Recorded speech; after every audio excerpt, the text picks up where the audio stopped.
Hong Kong has a unique status. Colonized by the British in the late 19th century, it has existed in a state of semi-autonomy since, enjoying its own currency, passports, and legal system. Not quite British, but not quite Chinese either. When Britain's 99-year lease on the territory expired in 1997, China and the UK sat down to negotiate its future. Beijing argued all of Hong Kong should be returned to Chinese rule.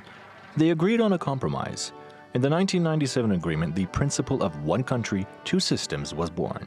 That means, despite being a part of China, Hong Kong would maintain its autonomy, except for matters of foreign and defense affairs, with that status protected until 2047.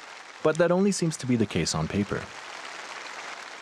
Hong Kong is the special administrative region of China. The issue of Hong Kong is the internal affair of China. China strongly opposes any foreign governments, institutions, and individuals using any pretext to interfere in matters of Hong Kong and sabotage Hong Kong's stability. In 2019, Beijing proposed a legal change that would allow for extradition of criminal suspects from Hong Kong to mainland China. Protests broke out, with opponents arguing that the laws could subject people to arbitrary detention, unfair trial, and torture. Demands for democratic reform grew louder. Anti-Beijing protesters have repeatedly argued that press and academic freedoms are deteriorating. In 2014, the Chinese government said it would allow Hong Kong voters to choose their leaders, but only from a list of candidates approved by Beijing. Currently, the Chief Executive and Legislative Council are chosen by a 1,200-strong election committee comprised mostly of pro-Beijing lawmakers. Hong Kong's current Chief Executive, Carrie Lam, once said her role means she must serve two masters, the Beijing government and the people of her city. And after months of protests, she finally delayed the proposed extradition law.